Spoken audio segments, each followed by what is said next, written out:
Assalamu alaikum dear students. So today we are going to continue our final revision question series in which we have already discussed chapters like electrostatics, then current electricity. उसके बाद कल हमने EMI and AC जो है discuss किया. आज का जो हमारा चैप्टर है दैट्स EM waves. इस चैप्टर से आपका एक क्वेश्चन पूछा जाता है, मतलब 4 मार्क्स है ना. Another important chapter here. तो आपका एक क्वेश्चन मींस 4 मार्क्स यहां से भी पूछा जाता है. Now question number first. In an electromagnetic wave, the amplitude of electric field is 1 volt per meter. तो आपका जो इलेक्ट्रोमैग्नेटिक वेव है उसमें आपको एम्पलीट्यूड ऑफ इलेक्ट्रिक फील्ड जो है दिया गया है that is 1 volt per metre, है ना. क्योंकि बोल रहा है in an EM wave the amplitude of, तो amplitude means it's maximum value of electric field is 1 volt per metre. The frequency of wave is this, frequency भी दी है प्रोपगेटिंग अलोंग z एक्सिस. तो वेव जो है वो z axis पे propagate कर रही है. The average energy density of the electric field in joule per cubic meter will be. तो average energy density you have to calculate. You have to calculate average energy density. मैं आपको बोल दूं कि ये सबसे इंपॉर्टेंट क्वेश्चन है EM waves का, जिसमें वो एनर्जी एवरेज एनर्जी डेंसिटी आपसे पूछ सकता है. सर ये क्यों? क्योंकि इस क्वेश्चन को बहुत टाइम हुआ कि ये आया नहीं है, तो इस साल इसके अच्छे चांसेस है कि ये पूछा जा सकता है. एवरेज एनर्जी डेंसिटी जो है ना, अगर आपको इसका फॉर्मूला याद है तब आप इसको कर सकते हो. मैक्सिमम स्टूडेंट्स को एवरेज एनर्जी डेंसिटी का जो फॉर्मूला है वो गलत याद होता है, और उसमें से वो जब ये वैल्यूज ड्रॉप करेगा तो उसको उसमें से एक ऑप्शन को मिलेगा, but that will be the incorrect option there.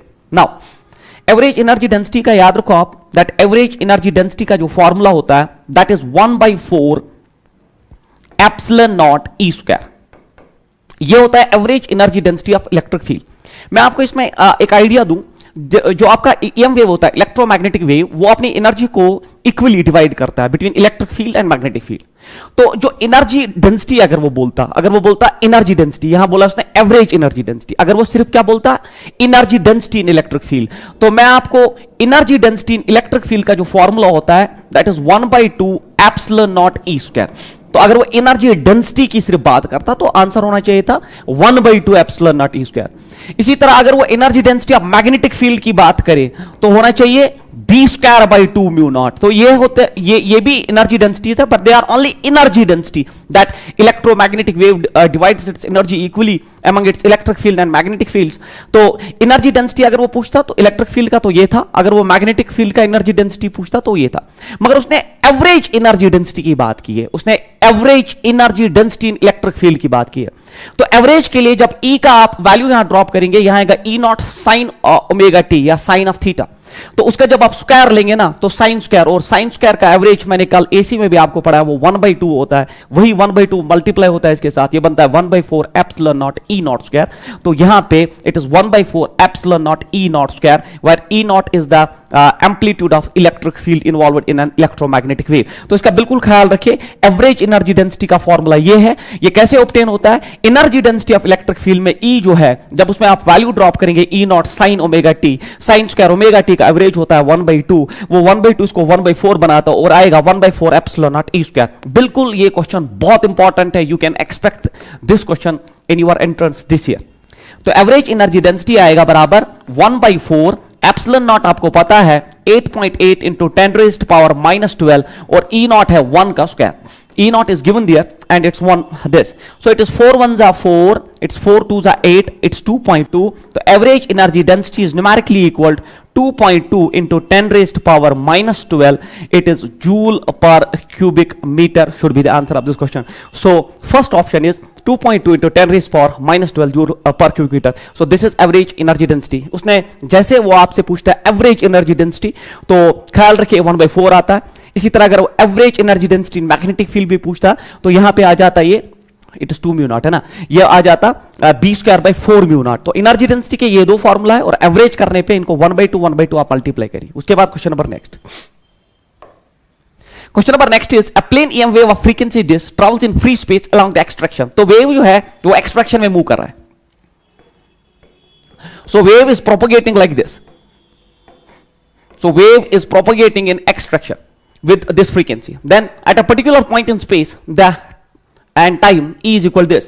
तो आपका जो इलेक्ट्रिक फील्ड वेक्टर उसने दिया है दैट इज गिवन इक्वल 6.3 उसका मैग्नीट्यूड है, और जे कैप मींस वो वाई डायरेक्शन में, मतलब इलेक्ट्रिक फील्ड वेक्टर जो है वो वाई डायरेक्शन में, इसका मतलब है magnetic field vector Z direction में होगा। सीधी सी बात है, अगर वेव जो है एक्सट्रैक्शन में प्रोपोगेट कर रही है तो इसने इलेक्ट्रिक फील्ड वेक्टर दिखाया जे कैप मींस वो वाई डायरेक्शन में, तो मैग्नेटिक फील्ड डेफिनेटली आपका जेड डायरेक्शन में आना चाहिए, volt per metre.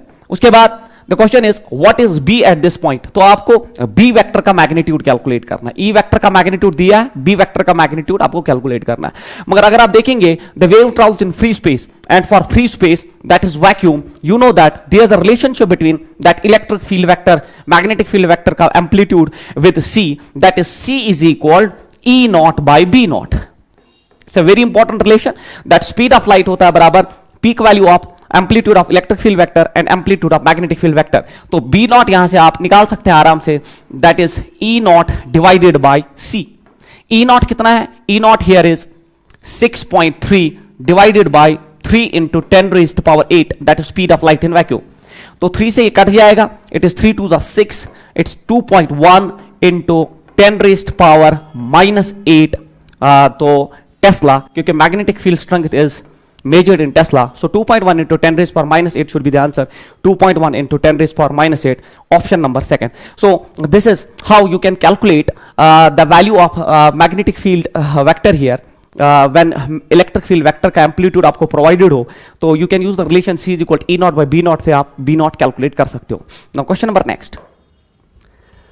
A magnetic flux in a plane EM wave is given by its magnetic field. It's not flux, it's magnetic field here, ठीक है?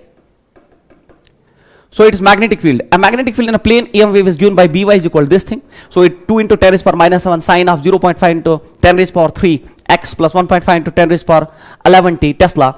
The wavelength of the wave is. तो इस question में आपको what you have to calculate, you have to calculate the wavelength of the wave. तो आपको magnetic field vector दिया है जो y एक्सिस पे प्रेजेंट है, तो अगर y एक्सिस पे खुद अगर वेव x एक्सिस में जा रही है तो मैग्नेटिक आपका इलेक्ट्रिक फील्ड जो है वो z एक्सिस पे होगा। तो आपको wavelength of the wave from this equation calculate करना है। Now tell me one thing, तो अगर आप देखेंगे इस इक्वेशन में ये होना चाहिए ना k, क्योंकि it is here sine of kx, then this should be omega t. बहुत इंपॉर्टेंट क्वेश्चन है, you can expect this also for your entrance this year.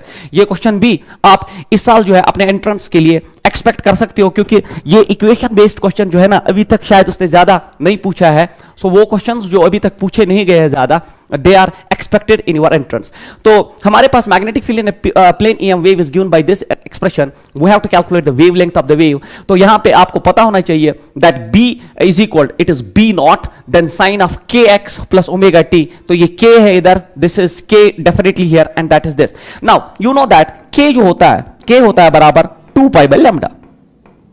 K जो है वो न्यूमेरिकली होता है 2 पाई बाय लैम्डा, तो आप लैम्डा ऊपर ले सकते हैं, लैम्डा आप ऊपर ले सकते हैं, वो आपको कैलकुलेट करना है। It is 2 pi by k।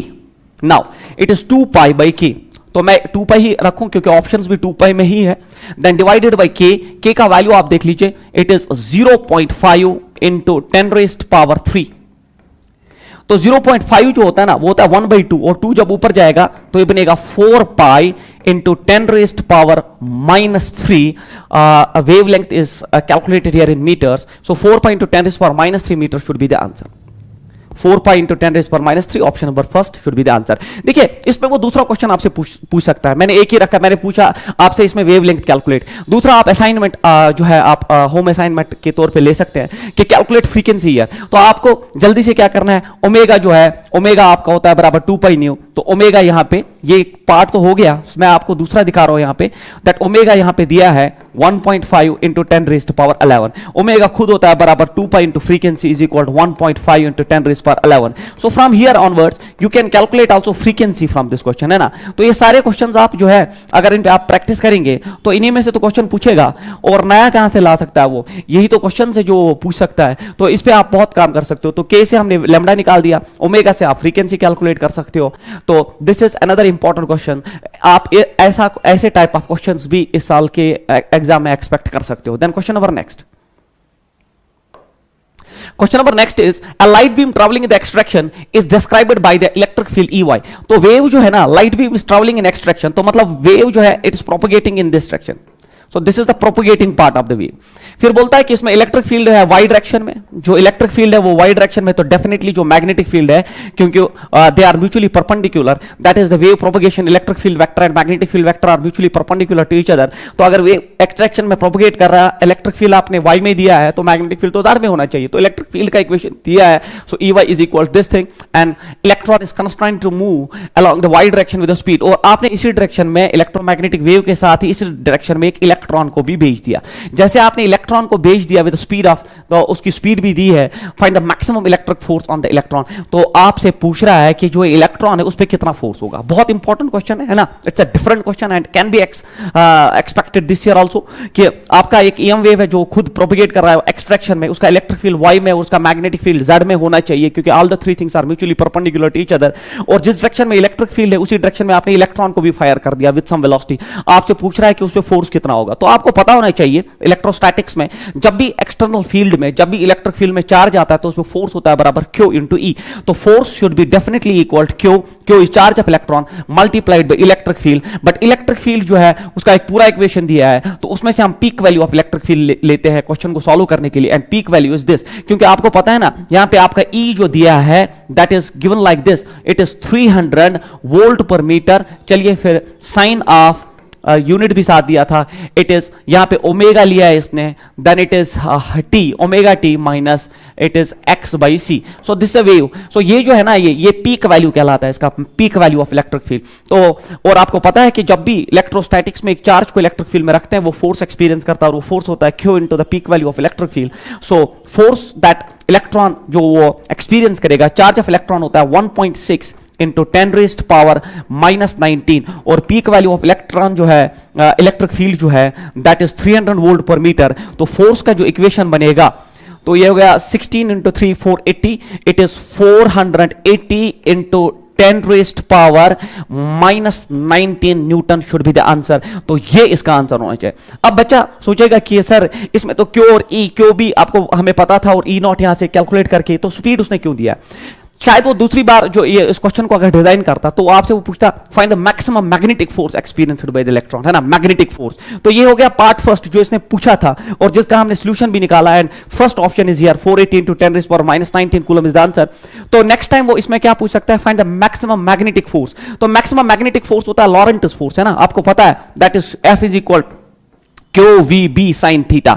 मगर जब मैग्नेटिक फोर्स आप कैलकुलेट करते हो, तो मैं ये लिख के रखूं यहां पे, शायद यही पूछ ले आपसे, मैग्नेटिक फोर्स होता है QVB sin थीटा। जो थीटा होता है that's angle between V and B, that is angle between V and B। तो आपको ख्याल रखना है। देखिए इस केस में अगर मैं आपसे पूछूं फाइंड द मैग्नेटिक फोर्स, तो मुझे आप बोलिए यहां थीटा जो है V एंड B में, देखिए इलेक्ट्रॉन जो आ रहा है Y एक्सिस पे, और जब इलेक्ट्रॉन Y एक्सिस पे तो स्पीड जो है वो Y एक्सिस पे है। मैग्नेटिक फील्ड Z एक्सिस पे, angle is 90, sin 90 is 1, definitely there will be a maximum magnetic force and you can calculate that by QVB, Q charge of electron, V speed यहां पे दिया गया है, देख लीजिए speed is provided, and then strength of the magnetic field वो आराम से आप निकाल सकते हो, that C is equal to E0 by B0।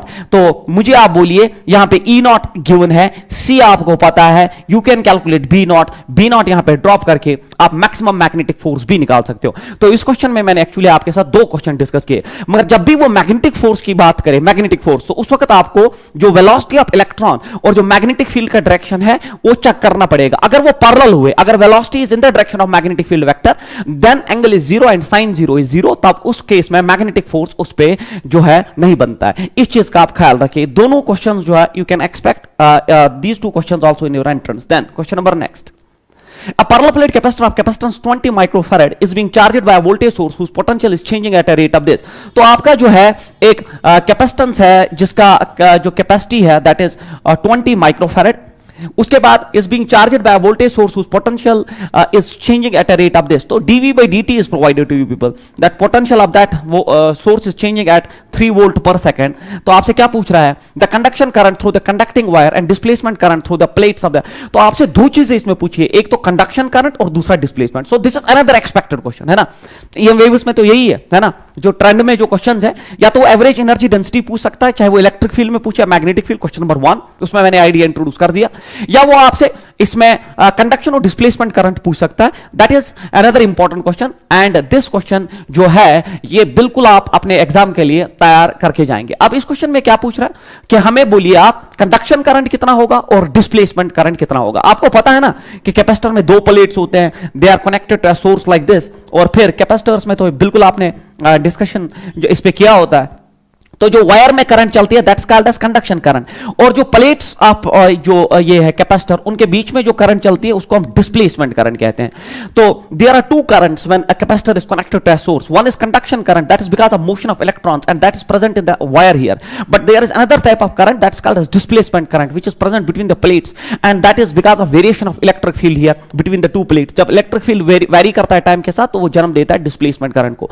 मगर इसमें एक खूबसूरत बात जो आपको याद करनी पड़ेगी वो ये है कि कंडक्शन करंट हमेशा डिस्प्लेसमेंट करंट के बराबर होता है। कंडक्शन करंट का वैल्यू हमेशा डिस्प्लेसमेंट करंट के वैल्यू के बराबर होता है। मगर जहां पे कंडक्शन करंट होती है वहां डिस्प्लेसमेंट नहीं होती, मतलब वायर में कंडक्शन करंट चलती है, डिस्प्लेसमेंट नहीं। और जहां डिस्प्लेसमेंट करंट होता है वहां कंडक्शन करंट नहीं होता, मतलब between the plates you can have a displacement current, you can not have a conduction current. तो याद रखिए इन जनरल अगर आपसे कोई पूछे what is common between a conduction and a displacement current, tell him that conduction current is always equal to that of a displacement current, the magnitude is always equal. तो अगर आप conduction current निकालते हैं वही displacement current भी होता है। और आप उसको ये भी बोल दीजिए conduction current is present in the wires that is because of motion of electrons and that displacement is current is present between the plates of a parallel plate capacitor that is because of variation of electric field with time.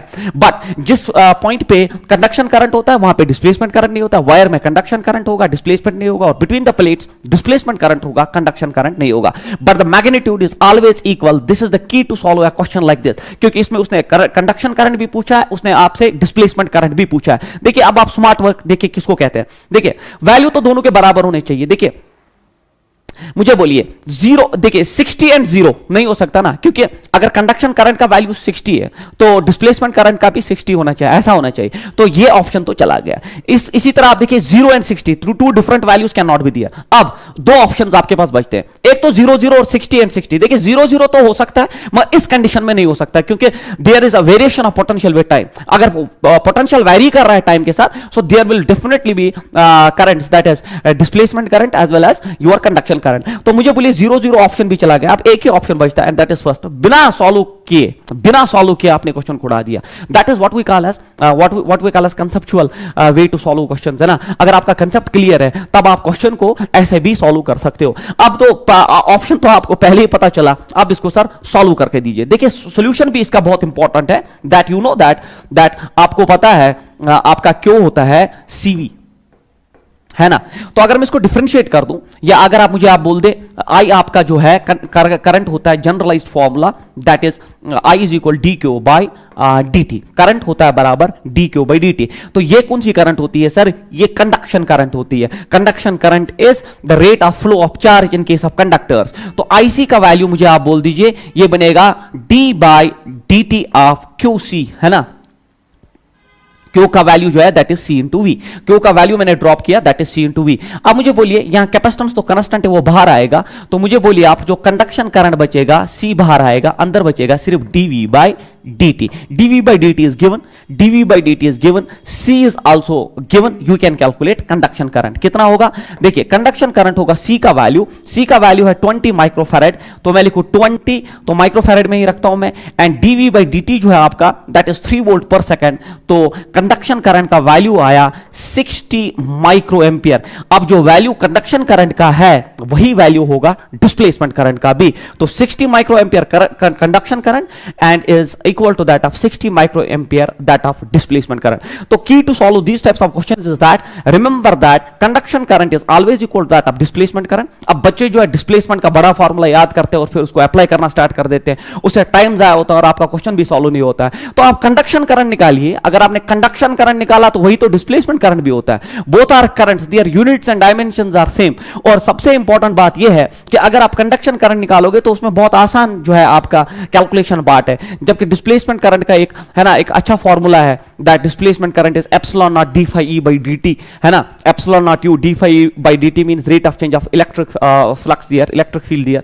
तो वो जो है उस formula से किया जा सकता है। मगर अगर हमारे पास एक अच्छा प्रोविजन है, एक कैलकुलेशन को बचाने का प्रोविजन है, तो हमेशा इसी प्रोविजन से आप न्यूमेरिकल करेंगे। Now question number next, how would you establish an instantaneous displacement current of this? Instantaneous displacement current दे रहा है in the space between the two parallel plate capacitors of 1 microfarad। देखिए डिस्प्लेसमेंट करंट दे रहा है, बोलता है कि आप कैसे एस्टैब्लिश करोगे एक 2 एम्पियर की displacement current between the plates of a parallel plate capacitor जिसकी कैपेसिटेंस है 1 माइक्रोफैराड। मतलब इस क्वेश्चन में आपको डिस्प्लेसमेंट करंट दिया, कितना दिया है 2 एम्पियर का, और किस कैपेसिटर में इसको एस्टैब्लिश करना है जिसका कैपेसिटी है 1 माइक्रोफैराड। ये हमारा क्वेश्चन है। तो हाउ विल यू एस्टैब्लिश? तो अगर आप ऑप्शंस देखोगे, मतलब आपको डीवी बाई डी टी इस क्वेश्चन में निकालना है, क्योंकि इट इज वोल्ट पर सेकंड, तो वो आपसे डीवी बाई डी टी यहां कैलकुलेट करवाना चाहता है। अर्लियर क्वेश्चन में डीवी बाई डी टी दिया था, इस क्वेश्चन में डीवी बाई डी टी आपसे कैलकुलेट करवाना चाहता है। तो मुझे बोलिए सोल्यूशन में, फिर से मुझे बोलिए, दैट करंट होता है बराबर sir it is D by D T of that CV, है ना। अभी आपको मैंने पढ़ाया, एक्चुअली आई होता है बराबर, मैं फिर से टॉप पे लिख दूं, आई होता है बराबर D by D T of Q, rate of flow of charge. अब आप सर हमें तो डिस्प्लेसमेंट करंट पूछ रहा है, आप तो कंडक्शन करंट का फॉर्मूला यूज करें, I is equal D Q by D T, और क्यू होता है सी इंटू वी। तो आप ऐसा क्यों कर रहे हैं? क्योंकि मैंने आपका जो कंसेप्ट है वो आपको बोल दिया कि डिस्प्लेसमेंट करंट हमेशा जो है वो कंडक्शन करंट के बराबर होता है, चाहे आप कंडक्शन निकालो डिस्प्लेसमेंट एक ही बात है। अब जो करंट है वो है 2 इज इक्वल, सी बाहर आएगा, that's 1 microfarad and DV by D T जो है आपसे वो कैलकुलेट करवाना चाहता है। तो मुझे बोलिए, माइक्रो नीचे लाइए आप, जब नीचे आएगा डीवी बाई डी टी होगा बराबर, इट इज 2 बाई 1 माइक्रोफैराड होता है 10 raised power -6, it's 2 into 10 raised power 6 volt by second should be the answer, 2 into 10 raised power 6 volt second. देखिए इस क्वेश्चन को जब बच्चा पढ़ता है वो बोलता है डिस्प्लेसमेंट करंट दिया है तो डिस्प्लेसमेंट की फॉर्मूला यूज करता है, इलेक्ट्रिक फ्लक्स को मिलता नहीं है तो फिर छोड़ के आता है। मगर जो कंसेप्ट का पार्ट है कि अगर आप कंडक्शन करंट निकालेंगे वो डिस्प्लेसमेंट के बराबर है, तो आप डिस्प्लेसमेंट क्यों करेंगे? कंडक्शन करंट से करिए ना, सी दिया है उसने, आई भी दिया है, डीवी बाई डी टी आप आराम से निकाल सकते हो। This is another important numerical here. Then a parallel plate capacitor consists of two circular parallel plates each of radius 12 cm and separated by 5। तो आपके पास एक parallel plate capacitor है मगर उसमें circular plates है। जो radius ऑफ plates है वो दिया है 12 cm, the radius is given 12 cm, इसको मीटर में ला सकते हो, and the separation between the plates is given by equal to 5 mm, तो separation is also given। the capacitor is being charged by an external source, आपने इसको एक external source से connect किया, चार्ज किया, the charging current is constant and is equal to this, तो charging current उसने दे दिया आपको, that is equal to 0.15 ampere. आपसे क्या पूछ रहा है? The rate of change of potential difference between the plates, फिर से आपसे डीवी बाई डी टी है ना, ये डीवी बाई डी टी जो है ना rate of change of potential difference, देखिए वोल्ट पर सेकंड में ही पूछ रहा है। तो इस क्वेश्चन में आप कैसे जाएंगे सर? मुझे आप एक चीज बोल दीजिए, फिर से आप मुझे बोलिए दैट आई जो है बराबर that is D Q by D T, फिर से तो क्यों होता है सीवी, तो मैं लिखूंगा D by D T of CV, ठीक है। डीवी बाई डी टी निकालना है मुझे, अब आई होगा बराबर सी बाहर, it is DV by D T. DV by D T बच्चों मुझे कैलकुलेट करना है, पहले आप मुझे बोलो आई इज इक्वल सी का वैल्यू। अब ये पैरेलल प्लेट कैपेसिटर है, अब सी का वैल्यू अर्लियर क्वेश्चंस में सी का वो वही से दे रहा था 1 माइक्रोफैराड और दिस मच ऑफ माइक्रोफैराड, मगर यहां पे वो पैरेलल प्लेट कैपेसिटर दे रहा है, तो आपको इसकी फॉर्मूला यूज करनी है, और पैरेलल प्लेट कैपेसिटर की कैपेसिटेंस होती है epsilon not a by D then multiplied by dv by dt, है ना।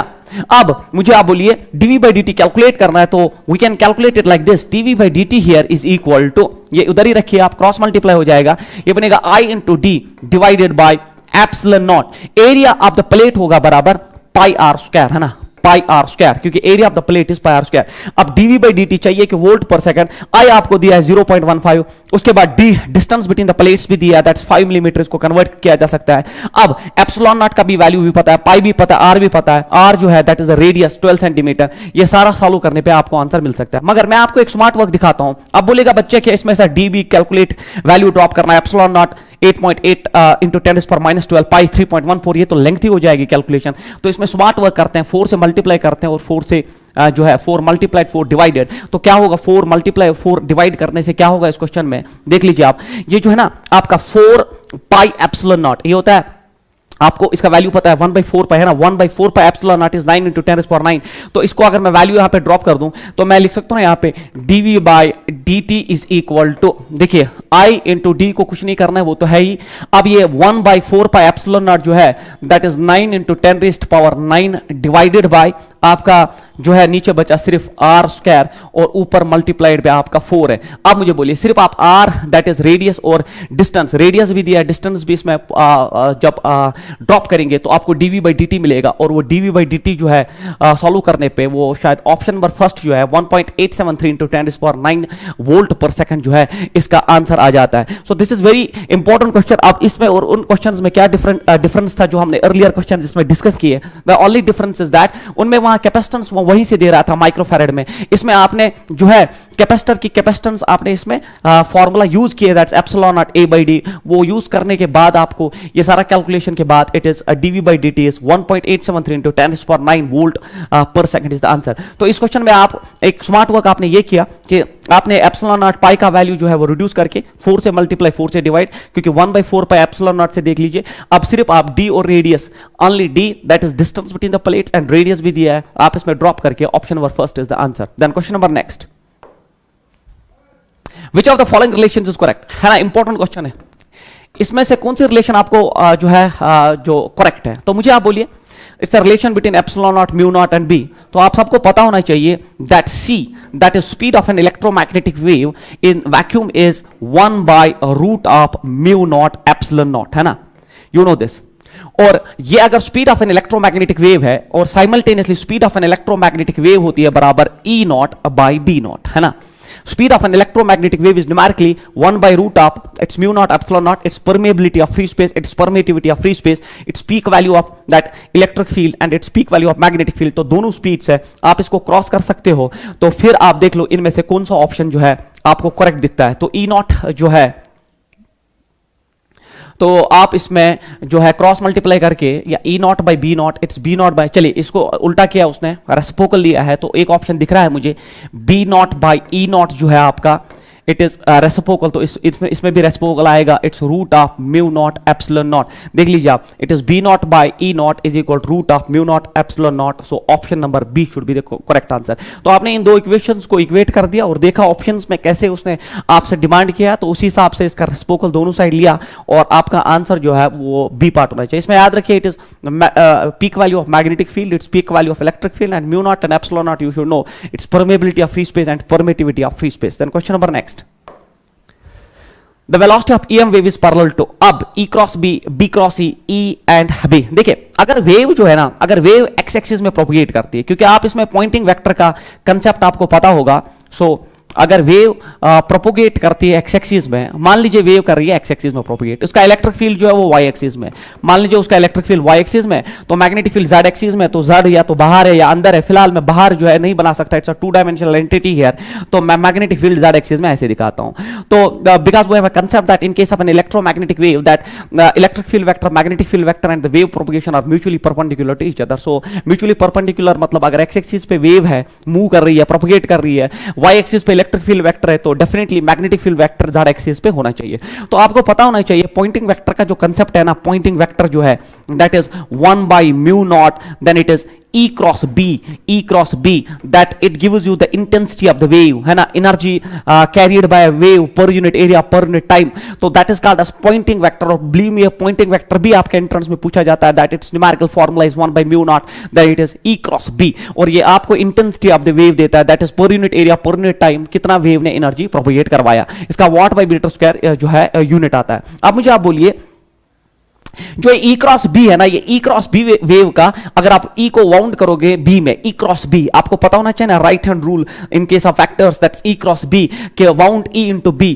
जब E ऐसे है और B, जब आप E को वाउंड B में करोगे, है ना, E को जो इलेक्ट्रिक फील्ड वेक्टर जो है उसको वाउंड B में करोगे, तो thumb represents the direction of propagation of the wave. तो remember that E cross B gives us the direction of propagation of the wave, क्योंकि जब आप E वेक्टर जो ऊपर है और B वेक्टर यहां की तरफ है, जब आप E को वाउंड करोगे B में, तो thumb gives the direction of propagation of the wave. So the direction of the propagation of the wave is always parallel to that of E cross B, or E cross B also gives us the direction of propagation of wave. तो answer should be B। important question है, आप याद करके जाएंगे। E cross B pointing vector के concept से direction of wave और wave is parallel to that of E cross B, wave उसी direction में चलता है जिस direction में E cross B होता है। Then ई क्रॉस बी का डायरेक्शन होता है। उसके बाद dimensional formula of epsilon naught D phi E by D T, बहुत इंपॉर्टेंट क्वेश्चन है। क्यों सर? क्योंकि ये डिस्प्लेसमेंट करंट का फॉर्मूला है। तो डिस्प्लेसमेंट करंट मैंने अर्लियर ही बोल दिया आपको, epsilon naught it is D phi E by D T. So this is the formula for displacement current. Epsilon naught you know, D phi E by D T, that flux is changing, that electric field is changing here with time, that gives rise to the displacement current and this the formula for displacement current. क्योंकि जितने भी मैंने question दिखाए मैंने आपको conduction current से ही displacement का काम कर दिया, मगर डिस्प्लेसमेंट करंट का फॉर्मूला खुद ये होता है। तो इस चीज का epsilon naught D phi E by D T का डायमेंशनल फॉर्मूला यूनिट वही होना चाहिए जो करंट का होना चाहिए, क्योंकि it is numerically equal to current. तो अगर वो आपसे पूछ रहा है the dimensional formula of epsilon naught D phi E by D T are, that is same as that of current, because this equation is nothing but it is what we call as a displacement current. So a charge potential capacitance, so current should be the answer of this question. तो formula for displacement current is this and therefore we have this dimensional formula. Then the most penetrating radiation out of the following is, अब सबसे important इसमें और एक, तो मैंने आपको बोला कि इसमें किस रीजन से वो क्वेश्चन पूछ सकता है, वो एवरेज एनर्जी डेंसिटी, चाहे वो इलेक्ट्रिक फील्ड पूछे या मैग्नेटिक फील्ड पूछे। उसके बाद वो आपको कंडक्शन करंट और डिस्प्लेसमेंट करंट पे पकड़ सकता है। और लास्ट तीसरा जो इसमें इंपॉर्टेंट है दैट इज वो आपसे इलेक्ट्रोमैग्नेटिक स्पेक्ट्रम, उनकी फ्रीक्वेंसी का ऑर्डर, उनकी वेवलेंथ का ऑर्डर, उनका पेनिट्रेशन पूछ सकता है। अब देख लीजिए आप, जो आपका इलेक्ट्रोमैग्नेटिक स्पेक्ट्रम है उसमें गामा रेडिएशन पहले होता है, gamma ray, then it's X-ray, then it's ultraviolet, then it is visible light, है ना, light optics, then it is infrared, then it is microwaves, फिर ये होता है रेडियो एंड टीवी वेव्स। ये आपका इलेक्ट्रोमैग्नेटिक पूरा स्पेक्ट्रम है। और इसमें पता है आपको मैंने किस ऑर्डर से लिखा, इंक्रीजिंग वेवलेंथ या डिक्रीजिंग जो है डिक्रीजिंग फ्रीक्वेंसी। तो ये जो है सबसे हाईली एनर्जेटिक होता है, highly energetic radiation, highly energetic होता है, highly energetic. Why? Because it's having a high frequency, सबसे ज्यादा फ्रीक्वेंसी अगर आप इस स्पेक्ट्रम में देखोगे तो सबसे ज्यादा फ्रीक्वेंसी गामा रेडिएशन का होता है। सो इसका सबसे ज्यादा फ्रीक्वेंसी, फिर एक्सरे, फिर ultraviolet, visible, infrared, microwave, radio and TV waves. तो सबसे ज्यादा एनर्जेटिक और जो है इन रेडिएशंस में जिसका फ्रीक्वेंसी ज्यादा, जिसका एनर्जी ज्यादा, क्योंकि जिसका फ्रीक्वेंसी ज्यादा सीधी सी बात है उसका एनर्जी भी ज्यादा, क्योंकि E is equal H new. अगर किसी का फ्रीक्वेंसी ज्यादा है किसी वेव का तो उसका एनर्जी भी ज्यादा है। तो सबसे ज्यादा पेनिट्रेटिंग रेडिएशन हमेशा गामा रेडिएशन होती है, और ये इतनी स्ट्रांग होती है that it can even penetrate a steel wall, एक स्टील के दीवार को भी पेनिट्रेट करके चला जाता है gamma radiation. So the most penetrating radiation out of the following is, then it's not a why here, it's a gamma radiation here. Gamma ray, alpha particles, beta and x-ray. तो x-ray और इसमें जो आप compare करेंगे तो gamma ray is the best option, तो इनका तो बहुत पुअर है। So gamma radiation is the most penetrating radiation that it can even penetrate a steel wall because it's having a huge frequency and therefore a huge energy. Then question number next, in an EM wave the phase difference between electric field and magnetic field vector is, तो आपको electric field vector और magnetic field vector में phase difference बोलना है। तो जैसे बच्चा ये देखता है वो बोलता है सर ने तो पढ़ा है दैट जो है अगर वेव एक्स एक्सिस में चलती है, अगर ये वाई डायरेक्शन में होता है इलेक्ट्रिक फील्ड तो जेड डायरेक्शन में मैग्नेटिक फील्ड होता है। एंड हमने ये भी पढ़ा है they are mutually perpendicular, they are mutually perpendicular, that's wave propagation, electric field vector and magnetic field vector are mutually perpendicular, that's the angle between them is 90, but that doesn't mean they are phase, है ना। Phase मतलब होता है electric field और magnetic field ने journey कहां से start की, they started from the same phase here, the phase difference between them is 0। तो answer of this question is 0, not pi by 2, not 90, they are perpendicular to each other, that's electric field vector is perpendicular to magnetic field vector and both are perpendicular to the wave propagation, they are mutually perpendicular,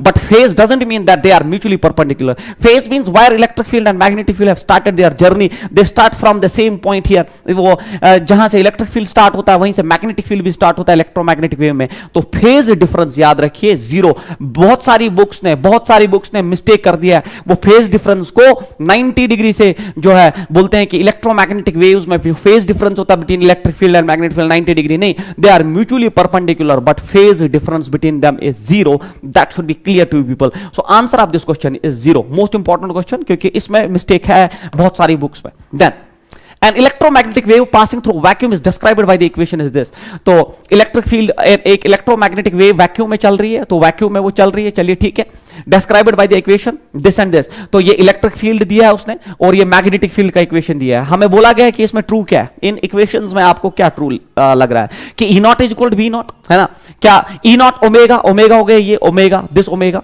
then and K हो गया ये, तो इनमें कौन सा relation correct है। तो मुझे आप एक चीज बोलिए, चूंकि वैक्यूम में चल रही है तो आपको पता होना चाहिए C होता है बराबर ई नॉट बाय बी नॉट, क्योंकि हमने इस पे क्वेश्चंस भी किए और स्पीड ऑफ इलेक्ट्रोमैग्नेटिक वेव होता है that peak value of electric field to the peak value of magnetic field, और न्यूमेरिकली ये बराबर होता है ओमेगा बाई के।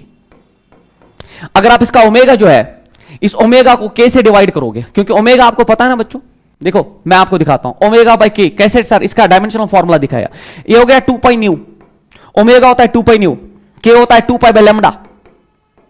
देखिए 2 पाई cancel, it's new into lambda, new into lambda तो स्पीड होता है, तो हो गया ना ओमेगा बाई के speed, speed is new into lambda. तो ओमेगा बाई के का डायमेंशनल फॉर्मूला या डायमेंशंस होता है स्पीड के बराबर, स्पीड होता है बराबर frequency of wave multiplied by wavelength. ये चीजें तो हम बिल्कुल आपके साथ 11 से डिस्कस करते आ रहे हैं, तो मुझे बोलिए फ्रीक्वेंसी मल्टीप्लाइड बाय वेवलेंथ, तो इसीलिए मैंने सी के बदले लिखा E naught by B naught, क्योंकि इलेक्ट्रोमैग्नेटिक वेव का तो स्पीड होता है peak value of electric field to the peak value of magnetic field, और साइमल्टेनियसली जो है ये ओमेगा बाई के बराबर होता है, क्योंकि ओमेगा बाई के स्पीड, ओमेगा बाई के स्पीड, तो हम ऐसा कर सकते हैं। आपने ऐसा क्यों किया? क्योंकि ऑप्शंस को देख के ही हमने ऐसा कर दिया। अब क्रॉस मल्टीप्लाई करिए, देखिए E not multiplied by k is equal to b naught multiplied by omega should be the answer of this question। देख लीजिए आप, e naught multiplied by k equal to b naught multiplied by omega is the answer of this question। तो आपको formula of speed of electromagnetic wave जो है पता होना चाहिए, और स्पीड होता है e naught by b naught और it's simultaneously equal to omega by k। आप इसको क्रॉस मल्टीप्लाई करके आंसर इसका निकाल सकते हैं। Then question number next, in a plane EM wave the electric field oscillates simultaneously at a frequency of this and amplitude this। तो frequency of oscillation of an electromagnetic wave दिया है और amplitude of electric field भी दिया है। हमसे पूछ रहा है the wavelength of a wave is, तो wavelength जो है मीटर्स में we have to calculate the wavelength। तो मुझे बोलिए by the same concept, मैंने अभी आपको पढ़ाया v is equal to nu into lambda।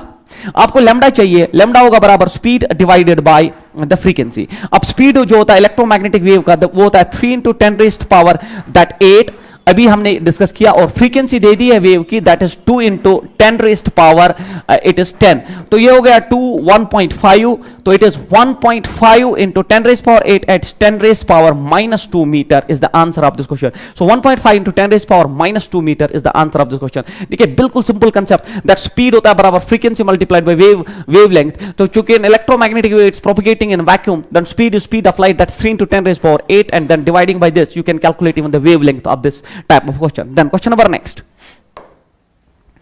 the total energy of electromagnetic wave in vacuum is given by। तो आपको टोटल एनर्जी पूछा है ना, एक इलेक्ट्रोमैग्नेटिक वेव का टोटल एनर्जी इन वैक्यूम किस फॉर्मूला से आप जो है रिप्रेजेंट कर सकते हो, तो you have to calculate total energy. मैंने आपको जब हमने स्टार्ट किया discussion, when we have started the discussion, तो मैंने आपको बोला कि एक इलेक्ट्रोमैग्नेटिक वेव अपनी एनर्जी को इक्वली डिस्ट्रीब्यूट करती है ना, इक्वली डिस्ट्रीब्यूट करती है in between that of electric field vector and that of magnetic field vector.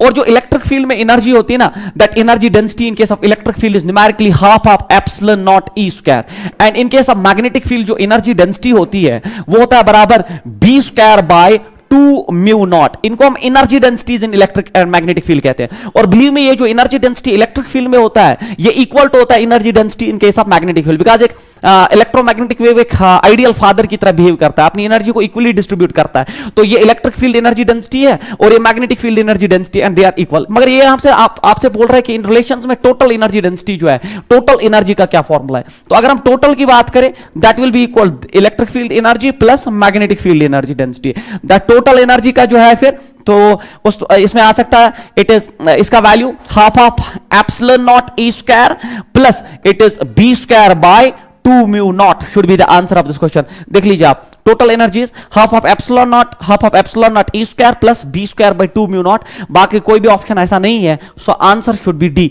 तो this is how to go for this. तो you should have a concept that in electromagnetic wave energy is equally divided in between that of electric field vector and magnetic field vector, and that energy in electric field vector and magnetic field vector they are also equal to each other.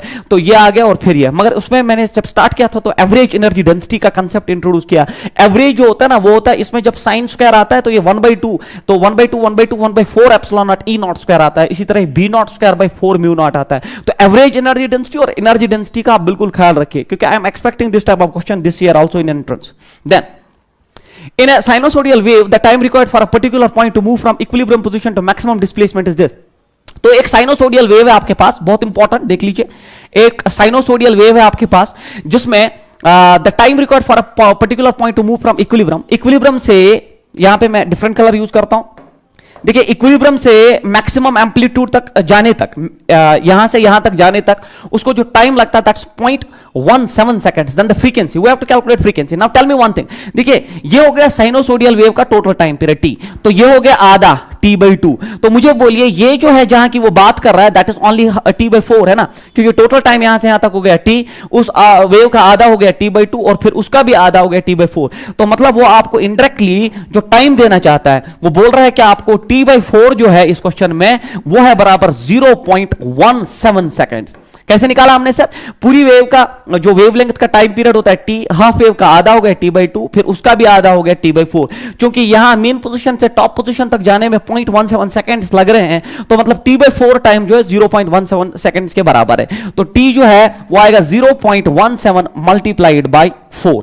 तो मुझे बोलिए आप t is equal 28, 4 1 जा 4, it 6, that is 0.868 seconds हो गया जो total time period है। अब फ्रीक्वेंसी वेव आपको पूछ रहा है इस वेव का फ्रीक्वेंसी क्या है, तो फ्रीक्वेंसी होता है इनवर्स ऑफ टाइम पीरियड, और इनवर्स ऑफ टाइम पीरियड हो गया 1/t हो गया 1/0.68। जब इसको आप सॉल्व करेंगे that is definitely 1.47 hertz.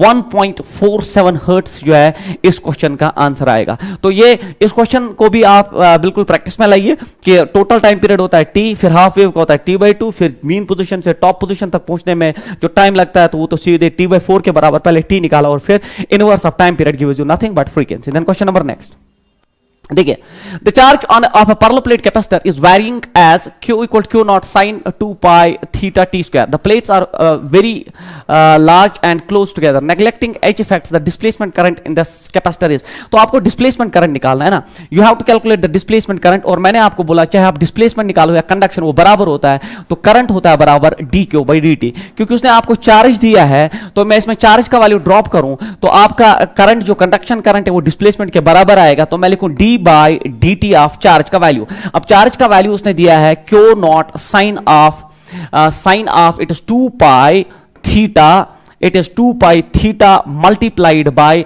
T square, है ना, ये दिया है। तो जब इसको आप डिफरेंशिएट करोगे तो आई इज इक्वल, कांस्टेंट चीजें बाहर आएंगी, जैसे क्यू नॉट पहले ही बाहर आएगा, डिफरेंशिएशन ऑफ साइन थीटा होता है बच्चों cos theta, so it is 2 pi theta multiplied by T square. फिर internal differentiation with respect to T हो जाएगा, जब with respect to T differentiation हो जाएगा तो किसके बराबर आएगा, डिफरेंशिएशन ऑफ दिस थिंग, इस पोर्शन का डिफरेंशिएशन होगा टी के हिसाब से, तो that will be equal to 2 pi theta और ये हो जाएगा 2t, है ना, it will B 2t equal.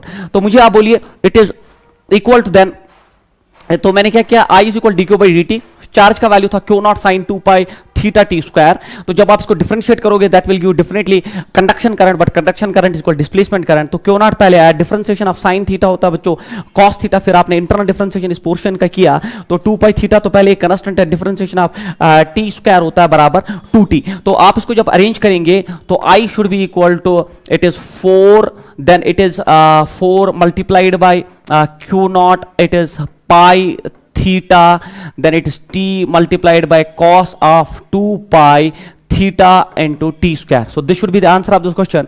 तो आप मुझे बोलिए, देखिए it is pi theta Q naught भी आ गया, it is cos 2 pi theta, then it is T square. So option number 3 is the answer of this question. तो यहां नो डाउट वो आपसे डिस्प्लेसमेंट करंट पूछ रहा था, मगर मैंने आपको पहले ही बोल दिया the concept is that the conduction current is always equal to that of displacement current. तो अगर कंडक्शन करंट डिस्प्लेसमेंट करंट के बराबर होता है तो आप सीधे conduction current dq by dt, क्योंकि उसने चार्ज दिया था तो सीधे हमने डिफरेंशिएट किया एंड डिफरेंशिएशन पे जो हमें रिक्वायर्ड आंसर मिला। देन क्वेश्चन नंबर नेक्स्ट, देखिए in an EM wave in free space the root mean square value of the electric field is this. तो root mean square ERMS is being provided here, ERMS of that wave is 6 volt per meter. The peak value of the magnetic field is, तो आपको magnetic field का the peak value of the its magnetic field here, it is magnetic field here, magnetic field का आपको peak value निकालना। देखो जैसे आपको पता है कि हम जब स्पीड यूज करते हैं तो हम लिखते हैं E not by B naught, that's peak value of electric field to the peak value of magnetic field. तो आपसे ये peak value of magnetic field पूछ रहा है तो बी नॉट पूछ रहा है, तो पहले आपको E नॉट पता होना चाहिए। जब आपको E नॉट पता होगा divided by B naught equal C, E naught जो है आप यहां से निकाल सकते हो, सी भी पता है तो B naught can be calculated. Now ERMS value चूंकि AC मैंने आपको पढ़ा दिया है तो ERMS value is E naught, that is peak value by √2 के बराबर होता है। देन इट इज इक्वल 6, क्योंकि ERMS value is always peak value divide by √2, तो पीक वैल्यू होगा बराबर 6 √2, है ना, it will be equal to 6 then it's √2, 6 √2 आ जाएगा आपका पीक वैल्यू। जैसे पीक वैल्यू आया तो मुझे बोलिए C होता है बराबर E0 बाय B0, B0 चाहिए आपको, क्रॉस मल्टीप्लाई करिए, ये आएगा E0 बाई C, E0 आपका आया 6 root of 2 divide by C, that is 3 into 10 raised to power 8, तो ये होगा 3 1 जा 3 2 जा 6, तो peak value of magnetic field is definitely equal, it is 2 into 10 raised to power -8 tesla should be the answer. 2 अब √2 नहीं लिया इसने, तो आपको पता होना चाहिए √2 होता है 1.414, सो B0 आ जाएगा 2 इंटू 1.414 इंटू 10 रेज़्ड पावर -8। थोड़ा सा और सोल्यूशन देख लीजिए इसका, ये हो जाएगा 2 4 जा 8, 2 1 जा 2 4 जा 8, देन इट इज 2 1 जा 2, so it's 2.8 into 10 raised power -8 Tesla, 2.8 into 10 raised power -8, 2.8 into 10 raised power -8 Tesla.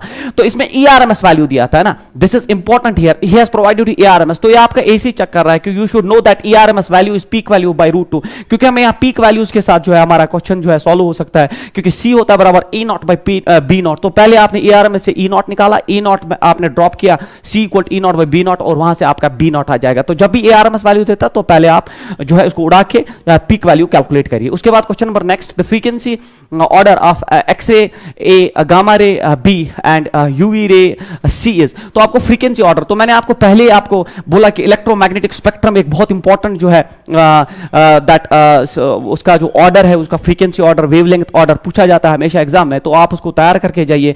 तो पहला आपका गामा रे होता है, देन उसके बाद आपका एक्सरे होता है, फिर आपका अल्ट्रावायलेट होता है, फिर आपका विजिबल जिसको आप लाइट कहते हो, ऑप्टिक्स जो है आपका, then infrared, then microwaves and then radio waves. तो अगर आप देखोगे तो फ्रीक्वेंसी का यही तो ऑर्डर है, that frequency increases in this order, है ना, फ्रीक्वेंसी अगर आप देखोगे इसकी सबसे कम और फिर फ्रीक्वेंसी इंक्रीज होके ये सबसे ज्यादा फ्रीक्वेंसी। अब आपका जो रेडिएशन जो आपका है दैट्स एक्सरे, गामा रे और आपका अल्ट्रावायलेट है। देखिए गामा सबसे पहले आएगा, तो गामा आपका बी हो गया, है ना, बी देख लीजिए, एक ही ऑप्शन है, बी एक ही ऑप्शन है, ये तो तीनों चले गए। तो उसके बाद गामा के बाद आप मुझे बोलिए, गामा के बाद आपका एक्सरे होता है, और एक्सरे आपका जो है ए से दिया है, देखिए बी इज ग्रेटर देन ए, और लास्ट में जो है सी अल्ट्रावायलेट बाद में। तो पहले गामा है, फिर एक्सरे है, फिर अल्ट्रावायलेट, दिस द ऑर्डर भी आप याद करिए। तो अगर ये increasing order of the frequency है, so it should also be the decreasing order of wavelength, मतलब इसकी वेवलेंथ सबसे कम होगी, है ना। तो अगर ये ऑर्डर आप याद रखोगे तो ये डिक्रीजिंग ऑर्डर है वेवलेंथ का, but increasing order of frequency का। ऑर्डर आप बिल्कुल याद करके जाइए। उसके बाद लास्ट क्वेश्चन जो है इसमें, that is which of the following wavelengths does not belong to the visible spectrum। आपको बोलना है कि इन वेवलेंथ्स में कौन सी वेवलेंथ विजिबल स्पेक्ट्रम को बिलोंग नहीं करती है।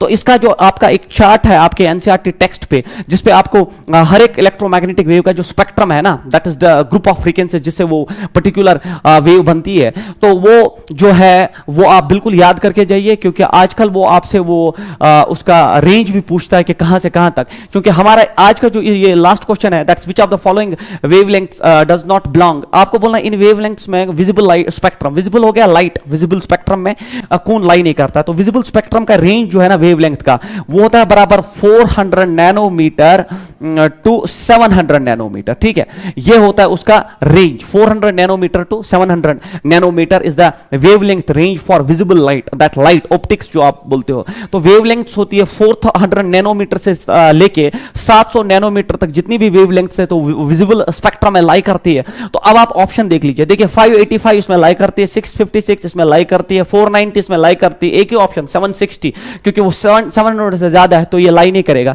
तो it will B that wavelength जो इस रेंज में लाई नहीं करती है। तो अब इलेक्ट्रोमैग्नेटिक स्पेक्ट्रम में आप क्या, इलेक्ट्रोमैग्नेटिक वेव्स में क्या याद करके जाएंगे आप एनर्जी डेंसिटी के क्वेश्चन को एक्सपेक्ट करिए, energy density, average energy density. उसके बाद आप डिस्प्लेसमेंट और कंडक्शन करंट पे फोकस करिए, और उसके बाद इलेक्ट्रोमैग्नेटिक स्पेक्ट्रम का एक रिव्यू करिए आप, बहुत इंपॉर्टेंट है। तो ये हो गया हमारा, जो मैंने आपको पहले ही बोला था कि मैं 4 चैप्टर्स आपके साथ डिस्कस करूंगा, जिसमें मैंने इलेक्ट्रोस्टैटिक्स एंड करंट इलेक्ट्रिसिटी, उसके बाद EM एंड AC, और ये लास्ट टॉपिक था दैट्स EM वेव्स। बाकी टीचर जो है वो भी आपके साथ जो है इंटरेक्ट करेंगे, जो रेस्ट ऑफ द चैप्टर्स है, जैसे आबिद सर आपका जो है वो आपके साथ डिस्कस करेंगे 12th के बाकी चैप्टर चैप्टर जो मैंने पढ़ा है उसके बाद जो चैप्टर्स आते हैं, और इसी तरह आपके फारूक सर और आपके रियाज सर 11th के 2 पोर्शन जो आपके साथ डिस्कस करेंगे। तो आप इसको प्रैक्टिस करिए, और मैंने आपको पहले ही दिन बोल दिया था कि ये ऐसे क्वेश्चंस है जो हमने ऐसे उठा के बुक से यहाँ लिखे, ऐसा नहीं है, इन पे बहुत एनालिसिस, बहुत मेहनत, लेटेस्ट ट्रेंड और एनसीईआरटी को देख के इनको हमने डिजाइन किया।